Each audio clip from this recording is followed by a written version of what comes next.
Ini adalah sebuah kisah tentang pertemuan dua tokoh besar dalam Islam, yaitu antara Dajjal dan Nabiullah Khidir alaihissalam. Dikisahkan keduanya akan bertemu ketika bumi tengah diambang kiamat besar. Dajjal adalah manusia yang akan hidup sampai akhir zaman. Begitu juga Nabi Khidir alaihissalam. Banyak ulama berpendapat Nabi Khidir masih hidup sampai hari ini, dan jika dihitung, usia beliau lebih dari 6.000 tahun.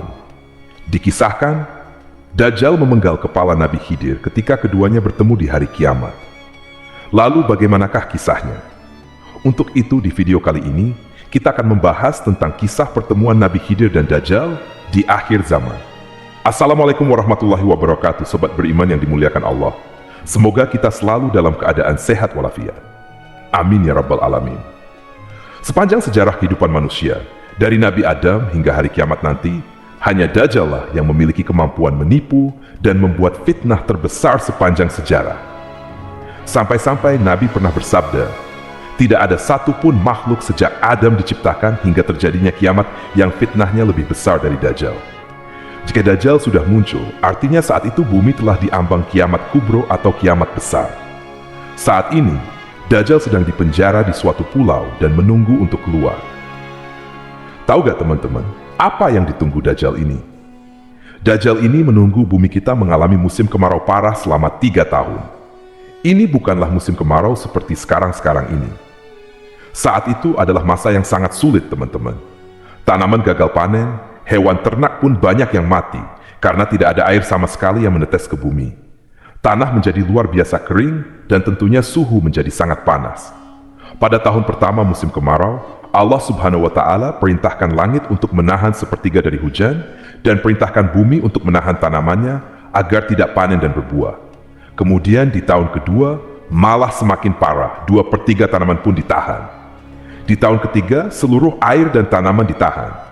Setetes hujan pun tidak akan turun pada tahun itu dan tidak ada satu pun tanaman di dunia ini yang berbuah. Pastinya ketika itu populasi hewan ternak akan menipis, bahkan mungkin akan habis. Pada saat itulah manusia akan betul-betul merasa kelaparan dan kesusahan yang teramat sangat. Kemudian, pada saat itu pula rantai setinggi 46 meter yang mengikat Dajjal akan terlepas. Lalu, Dajjal akan keluar di suatu tempat yang bernama Isfahan. Kalau kita lihat di peta modern sekarang, tempat itu berada di negara Iran. Nanti, saat pertama-tama keluar, Dajjal akan mengaku sebagai orang saleh. Kemudian banyaklah pengikut dia, termasuk orang-orang Islam. Karena saat itu, Dajjal ini melakukan suatu perjalanan. Maksudnya, dia tidak diam di Isfahan setelah muncul. Tak lama dari itu pun, Dajjal mengaku sebagai nabi.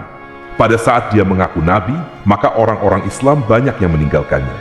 Setelah perjalanan Dajjal sampai ke sebuah daerah yang bernama Kalah, yang berada di wilayah antara Irak dan Syam, barulah saat itu dia mengaku sebagai Tuhan, pemilik surga dan neraka. Ada setidaknya 7 golongan yang ikut Dajjal pada saat itu, yaitu 1 orang-orang Yahudi, 2 pelaku bidah, 3 setan dari bangsa jin, 4 kaum Khawarij atau kelompok yang mudah mengkafirkan orang lain, 5 budak hawa nafsu, 6 orang-orang yang melakukan maksiat, 7 zaman alias wanita yang punya keimanan setipis kertas.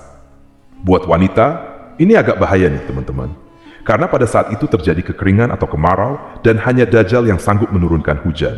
Makanya, wanita-wanita yang tak tahan dengan cuaca lebih milih ikut Dajjal daripada harus mati karena kehausan.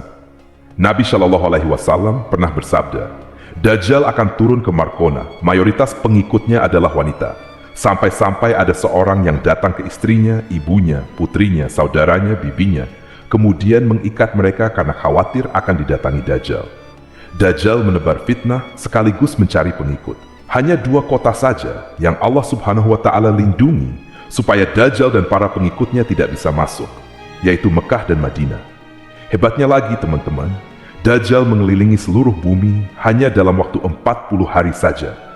Kemudian setelah fitnah Dajjal telah mencapai puncaknya, maka muncullah Nabiullah Khidir alaihissalam yang akan membongkar segala fitnah dan tipu daya dari Dajjal ini. Nabi Khidir akan bersaksi dan meyakinkan kepada seluruh umat manusia bahwa inilah Dajjal akhir zaman yang sesungguhnya. Beliau akan menjelaskan segala kebohongan yang dibuat Dajjal. Setelah Nabi Khidir bersaksi di hadapan umat manusia, kemudian Dajjal memenggal kepala Nabiullah Khidir alaihissalam. Lalu, setelah melakukan itu, Dajjal memamerkan seluruh kekuatannya kepada umat manusia dengan maksud untuk merapuhkan keyakinan mereka atas persaksian Nabi Khidir. Dengan keahlian sihir yang luar biasa, saat itu Dajjal menghidupkan kembali Nabi Khidir yang sudah terpenggal dan tercincang. Setelah berhasil dihidupkan, dengan bangga Dajjal berkata kepada orang-orang, "Bukankah kalian telah melihat kekuasaanku sebagai Tuhan?" Maka semakin yakinlah ketika itu orang-orang yang telah mengikuti Dajjal.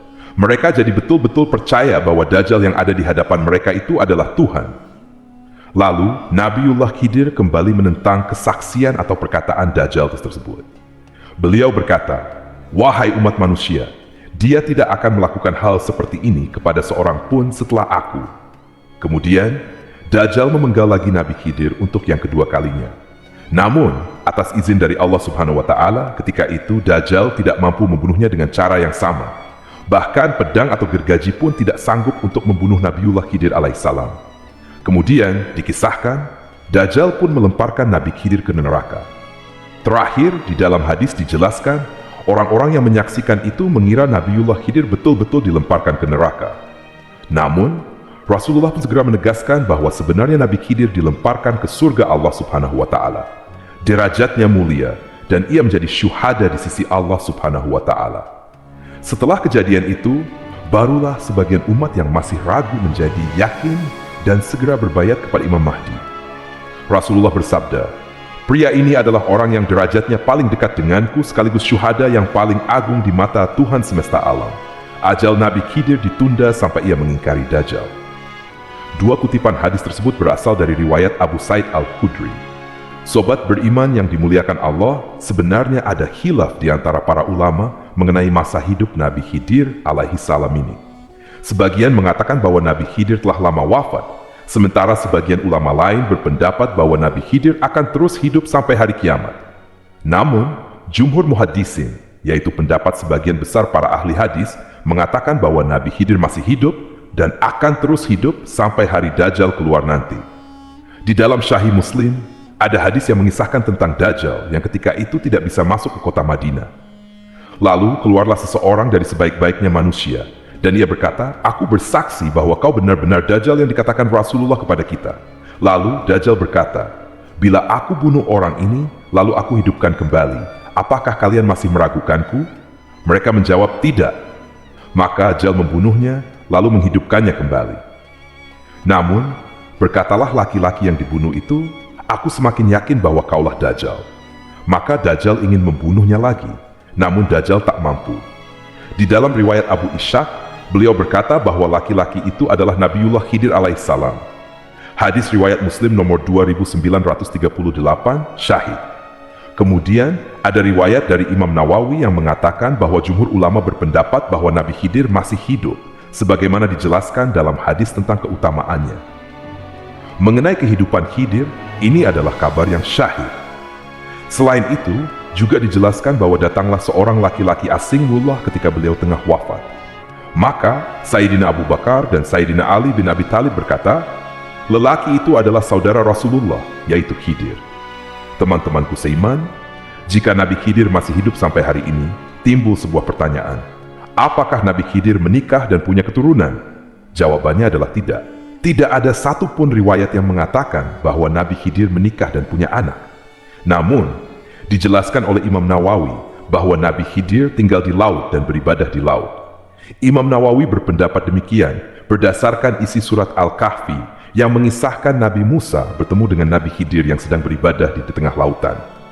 Ada beberapa kisah para waliullah, orang-orang saleh dan ulama yang pernah berjumpa dengan Nabi Khidir alaihissalam. Memang kita tidak diharuskan untuk percaya, namun semua itu bukanlah sesuatu yang mustahil. Sebagian ulama juga menjelaskan bahwa ciri-ciri Nabi Khidir adalah beliau memiliki ibu jari yang tak bertulang dan memang tanda beliau demikian sejak lahir. Wallahu a'lam bishawab. Jadi, itulah kisah pertemuan Nabi Khidir dan Dajjal di akhir zaman. Semoga kisah ini bermanfaat. Lebih dan kurangnya mohon dimaafkan. Yang benar datangnya dari Allah Subhanahu wa Ta'ala, sedangkan khilaf atau keliru itu datangnya dari saya pribadi sebagai manusia biasa. Sampai ketemu di kisah-kisah seru yang penuh makna selanjutnya. Saya akhiri. Wassalamualaikum warahmatullahi wabarakatuh.